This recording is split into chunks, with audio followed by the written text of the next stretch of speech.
galing sa ating Panginoon. So, ayun na nga. Good morning, guys. Na-bless lang ako. Itong start of week kasi namin. Itong Sunday, nag-wrap up na yung A Love Like This na series for itong year na to. And ang ganda nung na-share nung senior pastor namin regarding dun sa love na dapat na meron tayo, yung anong gagawin natin pag natanggap natin yung love coming from the Lord, 'di ba? And despite naman, sabi ko nga doon sa mga previous video ko, despite naman of struggles and everything na burdens or paghihirap na nararanasan mo, yung love ng Panginoon ay lagi pa rin nandiyan at nafe-feel natin. So, ayun, share ko sa inyo tong verse na shinare kahapon. Ito ay from 1 John 1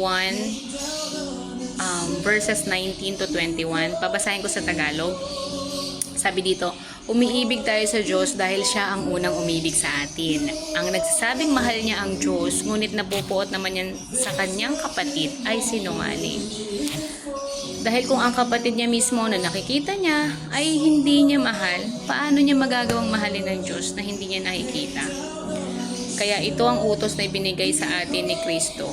Ang taong nagmamahal sa Diyos ay dapat ding nagmamahal sa kanyang kapatid. Grabe. You know guys, sa mga previous video ko naman, pinag-usapan natin, mahalin natin ang taong hindi ka mahal-mahal, mahalin natin ang mga taong o kaaway natin or umaaway sa atin. Minsan kasi tayo kasing mga Kristiyano na hindi na natin kinukonsider yung mga taong sumira ng araw natin as kaaway. So part na lang talaga siya ng life natin na mga triggers ang tawag natin. Ako mismo ang tawag ko sa mga ganong triggers. I know naman, bago pa lang ako bumaba sa kama or gumising or bumangon sa umaga, I know na meron ng mga obstacles sa araw ko. And ang prayer na lang natin dapat is ilayo tayo ng Lord sa obstacles na yun. Or kung nandun tayo sa obstacles na yun, yung pinapractice natin na pasensya or pinapractice natin everyday at pinagpipray natin with the guidance of the Holy Spirit, na fruit of the Holy Spirit is huwag malaglag. Okay. And yung kahapon, no, sabi doon sa first na points is rely on God's love, no? Totoo naman, kasi sabi dito, nagmamahal tayo kasi hindi tayo mabait, hindi tayo mapagmahal.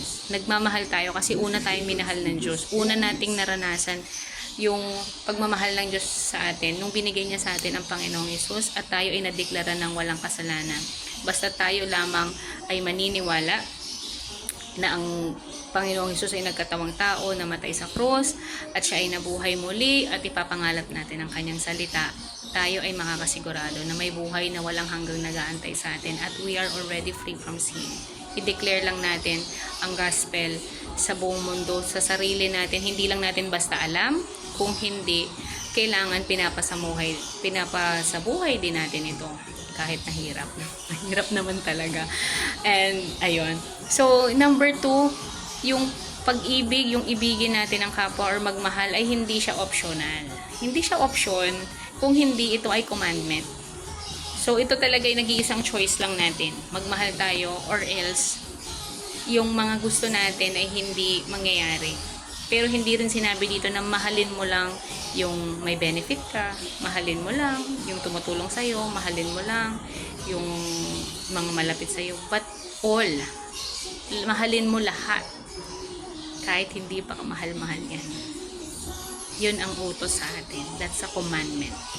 And then, number 3, syempre, mag-rely din tayo sa Holy Spirit. And hindi naman natin to kakayanin na mag-isa, mga day, mga dong, walang ganun. Hindi natin to parang, kasi minsan tayo okay tayo ngayon. Good morning everyone, good morning world, pero 1 hour later, just color, andyan na yung mga triggers mo, and you need to be aware na triggers mo yun, kasi most of the time, hindi, ayun na, just example ko na lang ulit yung sarili ko.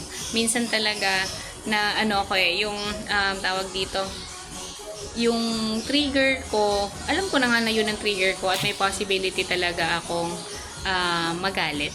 Pero, minsan, patola tayo. Pero at the end of the day, marirealize natin na ano ba yan, nagalit na naman ako, sablay na naman for the day. Kakausapin ko ngayon. Actually, dito na lang naman sa loob ng bahay yun. Sa labas talaga, never, kahit na may ngumit-nginitian mo, hindi kang nginitian pabalik. And that's normal. Hindi natin naman alam kung ano nangyayari sa buhay din ng kapwa natin. Always think of a positive if that happens, ha? Kasi hindi naman sa lahat ng panahon, yung kabutihan mo ay nababalik agad. Maybe dun sa kabutihan na binigay mo sa taong to, ibang tao ang magbabalik sa'yo, or it's just credit mo na lang na nandun. Isipin na lang natin na nag-iipon tayo ng credit natin doon sa langit, sa paradise, kung saan tayo papunta kapag tayo ay nawala na dito sa mundo. Okay?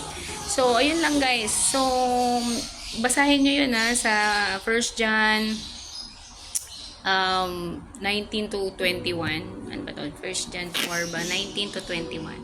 And napakaganda nitong verse na to, no? Hindi ko pa siya kabisado. And ayun nga, gusto ko din siyang panghawakan sa bawat araw ng buhay ko. Kaya ayun. Sana kayo din guys, ma-inspire kayo dito. And I am praying that everyone may experience the love of God. Kung hindi mo man ito na-experience sa kasama mo ngayon. And alam ko na yung Holy Spirit is, kapag kinakausap mo siya palagi, you can definitely feel the love of God. Magugulat ka na lang, bigla akong iiyak. Okay guys, so yun lang. Let's continue to pray, put our faith and focus onto Jesus. And don't forget to read your Bible to know more about our God, to know more about Jesus. Bye-bye!